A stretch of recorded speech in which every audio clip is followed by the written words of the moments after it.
everyone, today we're going to talk about values-based activities and specifically yoga. So why is yoga good for chronic pain?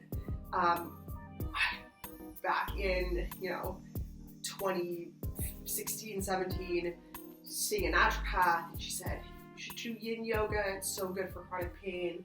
And I just kind of put it off. Scheduling kind of sucked, didn't have money. I really just came up with a lot of excuses not to do yoga. And then in 2020, during the pandemic, I was like, I guess I can go on YouTube and roll a yoga mat, do some yoga. What else am I doing with my day anyway when I wasn't working? And so I ended up loving Yin Yoga.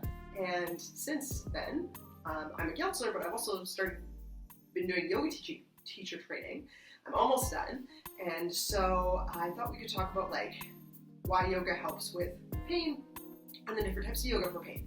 So yoga is really good for pain for a lot of reasons. So one, it's a very mindful activity, right? So you're being present in the moment. It helps with acceptance of sensations. It helps keep us present and grounded. So it's got a lot of mental health benefits as well as things that have been shown to help with physical health as well. Another real cool thing is that it's, depending on the type of yoga, it can really help with strengthening, flexibility, balance, right? These are all things that people tend to struggle with chronic pain or certain types of chronic illnesses. It also can help repair tissues. So specifically with Yin Yoga, what it does is it kind of deprives your joints, like your soft tissues, the ligaments, all that in your joints with from nutrients, and then floods them with nutrients. And what that does is promotes healing of those areas. So lots and lots of benefits, different types of yoga. So the two kind of main types that I like to focus on are vinyasa, which is what the majority of my yoga teacher training has been in.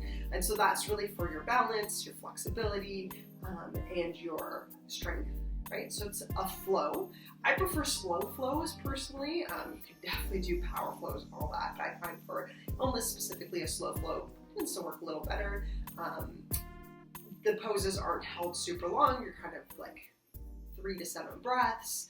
And yeah, you're just kind of going through movement. And I find that you can definitely feel strength training in that. And obviously if you've not done yoga before, beginner's classes are the way to go. At this point I can do obviously a lot more because I do a lot with my yoga teacher training. And being in remission has definitely been helpful, but this is part of what helped me get to remission. I really, really believe that yoga was a huge, huge impact on this. The other type of yoga, of course, the one I told you I love is Yin Yoga. I'm totally, totally passionate about it.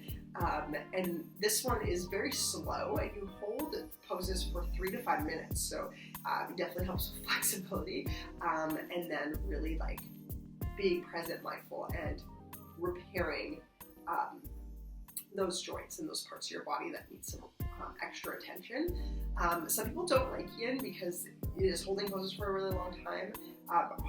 One thing, if the pose is uncomfortable, you can come out before the 3 to 5 minutes is up. This is not you have to hold it that long. The idea is that the way to know if you're advancing in the Yin is if you can hold the poses longer. And so, even if you can only hold for 1 to 2 minutes to start, eventually you'll be able to hold them for 3 to 5. So I recommend all these different types. In Yin, they kind of tell you to practice no more than twice a week. When I started, I practiced way more than that. I don't think it's necessarily going to do any harm. It's just, they're kind of saying the max benefits are kind of from the twice a week. You're not supposed to do a vinyasa type activity. What that means is anything that gets your heart rate up before you do Yin. You could do them the other way around, but I would just do a Yin on a different day than vinyasa. You obviously can only do one type or both types, or there's other types of yoga. You could try a whole bunch of different types. I think it's all super, super beneficial. I'm actually going to start doing little mini 10-minute yoga classes for this blog. So, and channel if you watch this on YouTube. So there's just going to be 10 minutes, focus on, chronic pain in your hips, chronic pain in your upper back or lower back or neck, or if there's something specific you would like me to try to design a class for, please let me know. But I really want to design these classes to help my fellow sweeties and chronic pain warriors just make the most of it. Because that's really what we're trying to do, guys. just keep making the most of it. And so let me know if you have thoughts, comments about this, and yeah, take care.